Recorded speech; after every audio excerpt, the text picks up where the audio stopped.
Hello, this is Britt Caswell with another example video. In this video, I'm covering example 4 from section 3-6 in the SavvasRealize Algebra 1 textbook. And so the point of this video is to interpolate and extrapolate using linear models. Don't worry, I'm going to define those here in just a moment.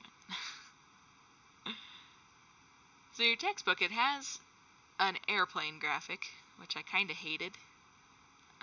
It tells you the number of years, or what year it is, and then the number of air miles traveled that year. Okay? And it says that the graphic shows regional air travel data recorded by a domestic airline company.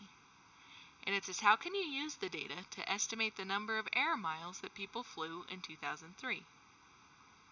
If the trend in air travel continues, what is a reasonable estimate for the number of miles that people will fly in 2030? Okay, so let me change color real quick so that it'll be clear. So where people are flying in 2003, alright, 2003 is right here. Do you see how it's within the range of years for the data that I have? So if I'm trying to estimate between this data set, that is called interpolating.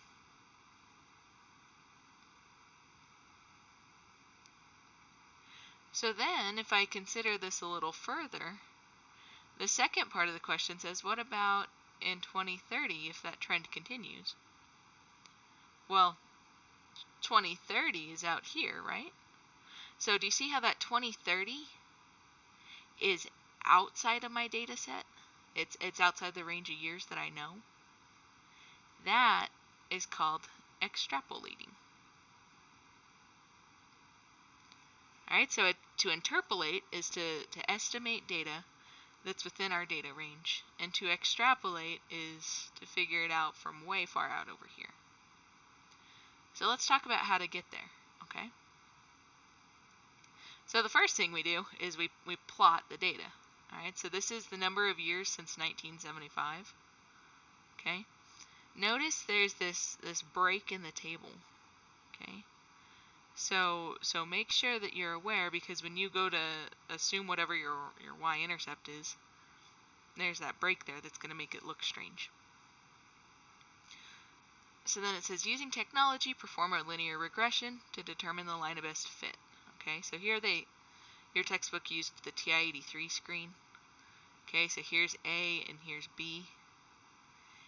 And so they plugged that into the equation y equals ax plus b. Alright, the A goes here and B goes there.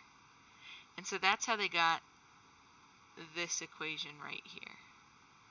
Alright, so they just used technology to get A and B. Now notice that the R statistic here is 0.981. So that's telling you that these things are very, very close to being a straight line, and that they have a positive relationship, right? Because it's positive. These just look like they're really wonky and away from a line because look at our scaling.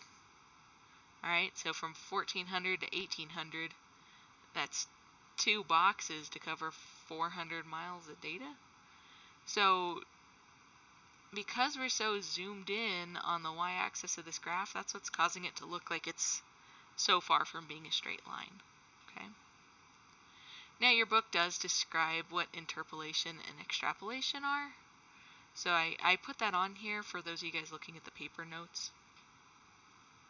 So I want to talk about how to interpolate. Okay, so we are looking at, we were trying to figure out for 2003, right? So our x value on this is the number of years since 1975. So 2003 is 28 years after 1975. So that 28 is what I'm going to plug in for my x value on my equation. You see how they're doing that right there? And so then when they go to solve it, they get this estimated value of 2,685.4.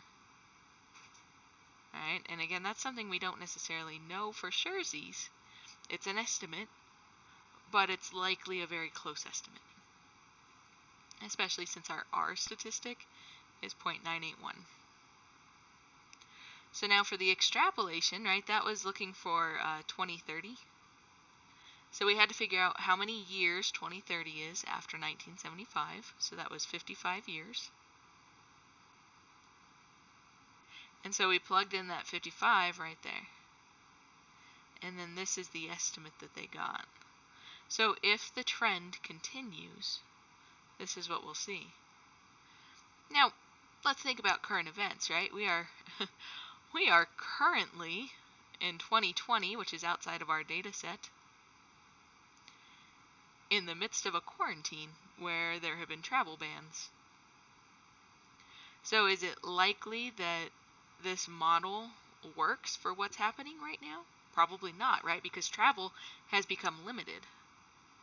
So if this graph were to continue, you're going to show this really big plummet here at 2020, which is, 45? To like here. So you're probably going to see a really sharp plummet down to like here or something, because we've gone into quarantine and we're not allowed to travel. Okay, it kind of, I don't know how to spell quarantine, sorry. But it kind of puts a kink in the chain, if that makes sense, for estimating. Alright, so then number 4 here, it says use the model, so here's the equation, where x is the number of years after 1975, and y is the thousands of miles.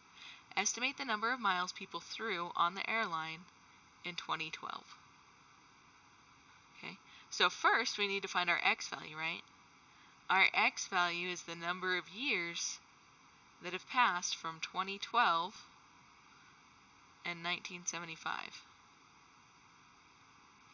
Okay, so I'm going to go ahead and do that subtraction. I think it's 37, but I'm going to use my calculator to make sure I don't make any mistakes. Okay. So I'm going to be using 37 and plugging it into my equation. So I get y equals 47.87 times 37 plus 1345.04.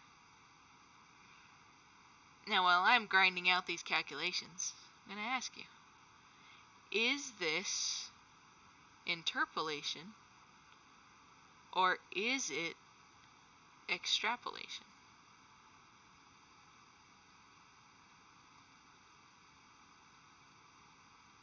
So that's what we're going to look at here in just a second. So here I multiplied the 37 times the 4787. That's where this big number came from. Now I'm just adding those.